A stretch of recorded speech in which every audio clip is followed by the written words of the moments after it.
Okay, so we're like 10 minutes in. We should say what the book is about. Oh yeah, good point. So first off, Saint Nausea, the great Saint Nausgard,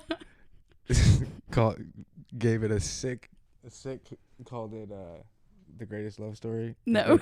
A love story, the greatest love story, a love story like no other. Yeah. But okay, so Nausgard blessing. First person narrator's like 22.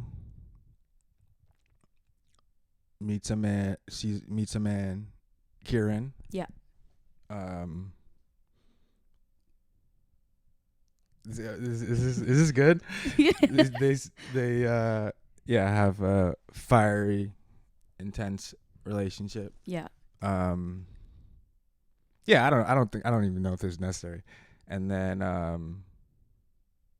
I'm just doing the thing to show that how well I read it.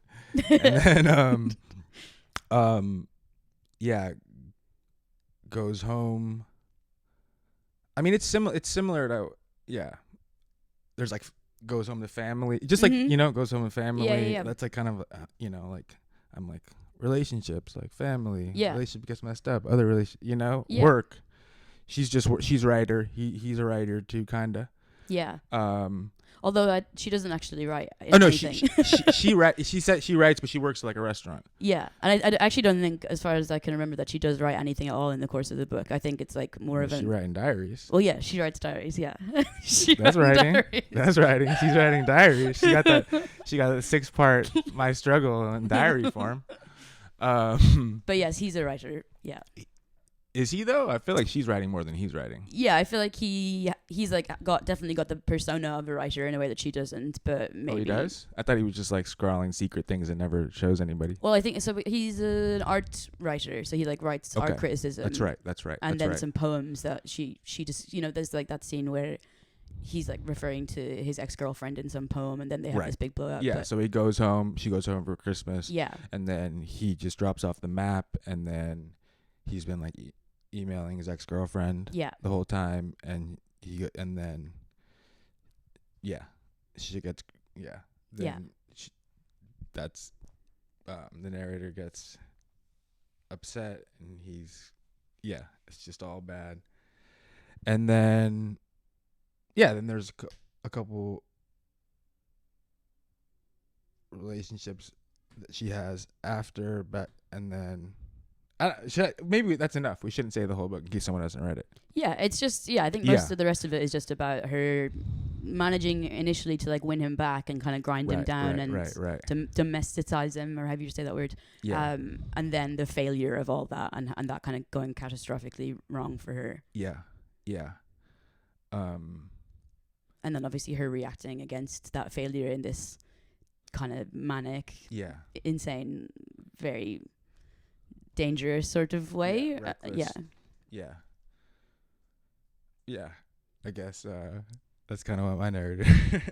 But not even actually, or but not. He just fucking. I feel like yours is like dissipated throughout the narration a little bit more, as in. I think in mine, her like reckless sexual behavior is all sort of saving up throughout their domestic life, and it's kind of like building up, and then she has this big release, and it is like almost intentional to like make the situation end or to change something. Right. But she feels stuck in a thing. He's just like she's gone for him. Yeah. In my book. Yeah. So it's not like he's like I need to get out. He's just like, oh, I'm by myself. Yeah. Yeah. But also, I think the most like radical thing. Yeah, it's interesting. Yeah, I was thinking that we're all another similarity is that our narrators both kind of objectify the other. Yeah. The other gender. Yeah. I think that's definitely true.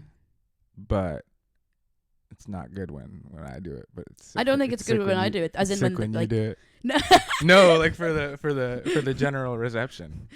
How do you mean? Like, as in people receive those objectifications? Has anyone differently? been like, yo, why are you saying this guy is Yeah, so-" obviously. As in, like, do you mean objectifying him in like a sexual or like a physical way? Yeah. No. No. To be fair, no, But I nobody, guess nobody's brought I that guess up. it's much more. Yeah, it's much more. I don't know. It's interesting, but then also, yeah, it's just interesting. The toggling between, yeah, kind of.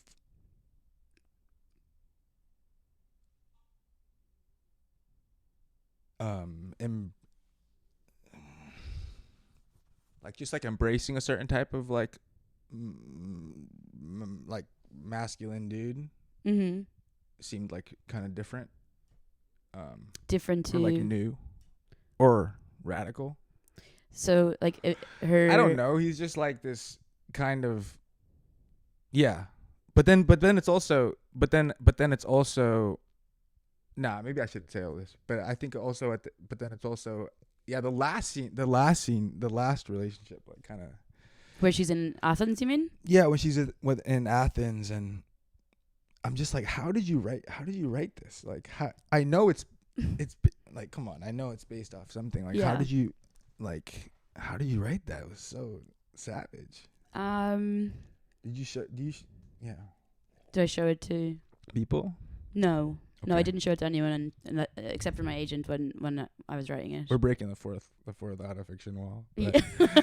but I mean, that's interesting. I think it was just I was when I was writing it. So I wrote a lot of the book in one go. Like, it took me 3 years eventually to write a whole first draft, but I actually wrote a lot of that in a short period of time in 2016, and I had 3 months where I could just write the book because I had gotten this grant from somewhere in Ireland. Okay. And so I tried to get as much of it done as possible, and I did get a lot done.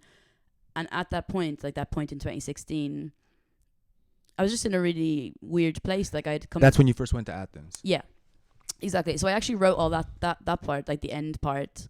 I wrote that in Athens. And then you went back to Athens Yeah. in 2019? I Or went you back were to out there Athens the whole time? every year. Oh, wow. So like 2017, 18, and 19. Yeah. Okay. To like work on it further.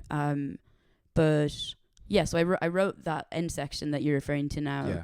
in like actually first almost before I wrote the rest of the book, Yeah. because that was kind of not that actual scene with the guy Mark, Yeah. but all that was like how I was feeling at that time. I just sort of exhausted myself with men so completely, and I was really sick of everything to do with them and me with them and how I thought about them. And so when I wrote that scene, it was like, you know, it was kind of what do you call it, like cathartic, and because I was feeling so angry about things at that time and about situations like that, and myself for tolerating them or whatever. So I think it was just trying to like convey that sort of it had to frustration. It had to do with where you were at too. Yeah, definitely. Yeah.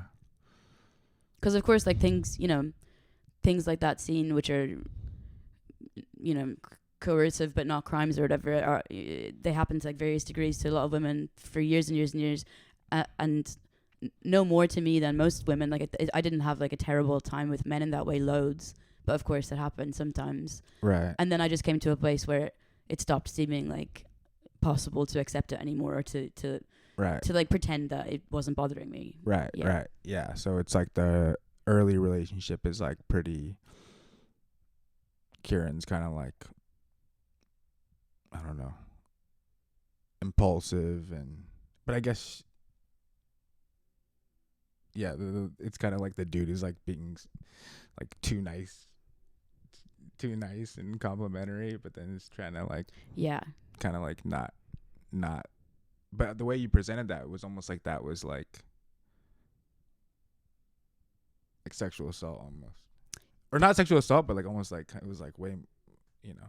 Yeah, I think it's like obviously not sexual assault, but you know what I mean. No, like it was like some line was crossed. Definitely. But then like the earlier lines are like there ain't no lines in the earlier relationship. You know what I mean? Just because she'll like tolerate anything from Kieran, you mean? Or yeah.